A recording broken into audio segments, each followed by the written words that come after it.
Over the Edge, directed by Jonathan Kaplan, released in 1979.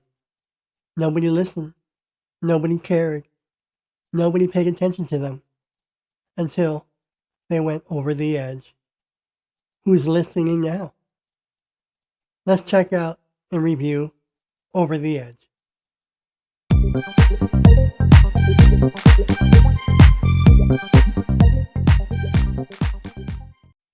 Over the Edge.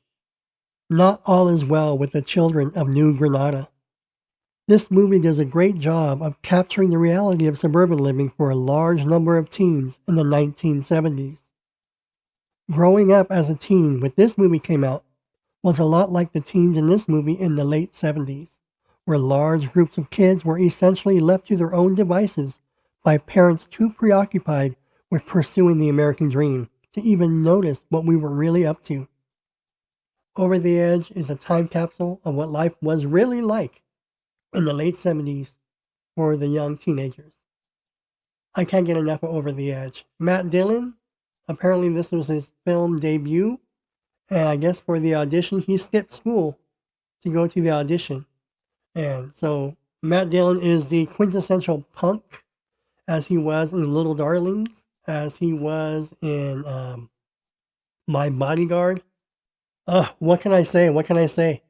When I first saw Over the Edge, your mouth is open in awe. I was a teenager when this film came out, so I identified exactly with all the teenagers in the film. The performances were genuine, raw, and gritty.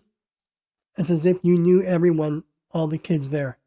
From the rec center, the smells, them drinking beer, the parties, and the smoking of the pot, the marijuana, the cigarettes, the getting into fights, all that stuff, the acting out in class, hanging out at the rec center, playing pool, gossiping, just being a kid. It was a place where cheap drugs and alcohol were easily accessible and where boredom was the norm. The other neighborhood youngsters, including Johnny, played by Tiger Thompson, Claude, played by Tom Fergus, Richie, played by the wonderful Matt Dillon, and Carl, played by Michael Kramer, are agitated and rebellious against their suburban lifestyles. They hang out in the rec center and use drugs. The police harass and get them into problems. A curfew is implemented following an incident. Cops close the rec center after Carl is battered. The children's and the establishment's argument only gets worse. Matt Dillon is just phenomenal. You can't say enough about Matt Dillon. He's an incredible actor. He was great also in The Outsiders. Matt Dillon is a scene stealer, and this is not even his film.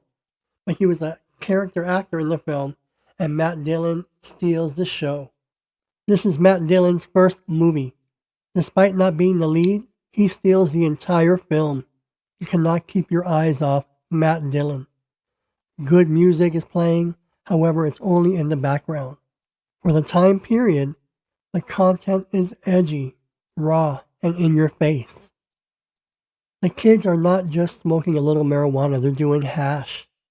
Their performances are by actual amateur children, giving it an indie vibe. This is a fascinating cult classic and a wonderful look into teenage life in the late 70s. Carl, the protagonist of the movie, is a 15-year-old boy with a kind heart whose father, a Cadillac dealer, is more concerned with selling than with his kids' whereabouts before or after 10 o'clock at night. Triggered by the story of his more seasoned friend Richie, played by Matt Dillon, Carl begins to adopt the contemptuous, rugged persona of other young people in New Granada, the most of whom are involved in drug use. Carl stays out of trouble, but not from drugs. Doberman, the crazed police officer in New Granada, unfairly accuses Carl and Richie of being behind a practical joke that two other troublemakers pulled off. Carl's life doesn't appear to be moving forward, much like street life in New Granada. When I first saw this movie, I thought this was taking place in California, but apparently it doesn't tell you where it takes place at, other than the community of New Granada. But when you research the film, the filming locations, this film was filmed in Aurora, Colorado. but I could swear when I look at all the development and the schools and the architecture and the landscape and the exterior shots, it looks like it's filmed in California, someplace in LA. But this film is magical in every sense. It takes your breath away. The acting for the kids is great. The parents, they care about their son Carl, but they're too busy with their own lives. So Carl has to find his way, stay out of trouble, because when he turns 16, as per the sheriff, when he turns 16, it gets real. The film is unable to resist idealizing its mostly dim youths, their confused hopes and fears, their disappointment, and in the end, their rage-filled uprising. The kids, excluding Carl and Richie, are just a series of body language rather than characters. New Granada is almost perfect visual representation of the integrated obsolescence that is supposed to sustain the American economy. The main characters of the film are a group of teenagers who reside in the dull, dead town of New Granada, a location where activities are scarce. Not even a fast food restaurant, not a mall, not a movie theater, not a bowling alley, nothing to occupy their time or provide somewhere to go. Rather, of attending to the needs of town's youngsters, the grown-ups in the film can't stand them and are more concerned with attracting visitors to New Granada and growing the town. The teens become restless and bored as a result, and they turn to drugs, violence, and criminality as ways to pass the time. They're bored. They're about to break. They annoy their teachers and misbehave at school as well. This film has everything though. It has great acting, great dialogue, great exterior shots, great interior shots. And look at the architecture, look at the fashions. Oh, don't even get me started with the fashions. All the kids' clothing, wardrobe were straight out of real life kids' closets. The jeans, the hair, the combs, the sneakers, the suspenders, the cigarettes, the feathered hair, the vests, the bicycles. Oh, look at the bicycles in the film. Kids were riding bikes back then. What's fascinating, if you look back at this film now, there's no cell phones. There's no internet. There's no cable TV. You were lucky back then in 1979 to have 4 or 5 TV channels at the time.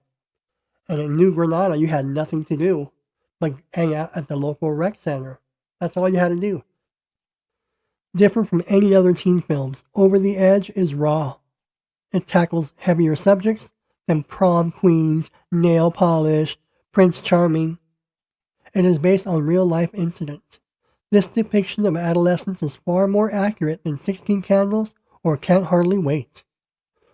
Over the Edge is a well-made and underrated film that sadly rings just as true now in 2024 as it did in 1979.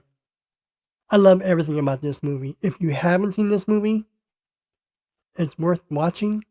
If you grew up in the 70s and 80s, you can relate to the movies.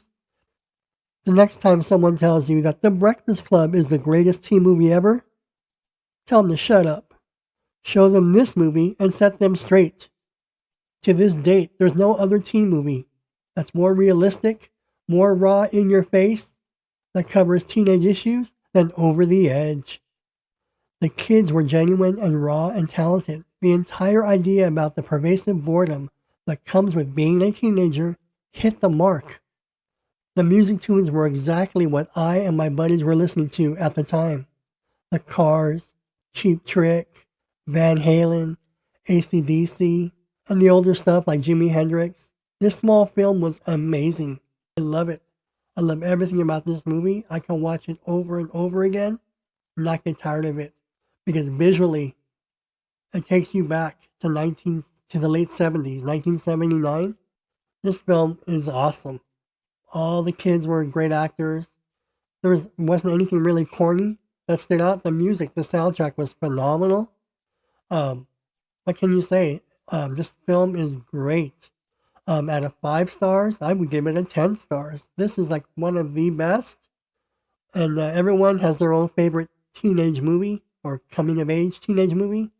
But But I would say for me, the number one teenage movie for me is Over the Edge for its reality, raw, in your face. But my other teenage movie is a comedy and it's raunchy, and that's Fast Times at Ridgemont High. Fast Times at Ridgemont High, we'll get into that in another video. But that was also very, very real as far as capturing the essence of the early 80s. Alright, hope you enjoyed this video. I'm Tony. Thank you for watching. I'll see you all in the next video. Check out Over the Edge. You will not be disappointed. And if you don't like it, well then I think there's something wrong with you. I think there's something serious. I'm Tony. I'll see you all in the next video. Bye everyone.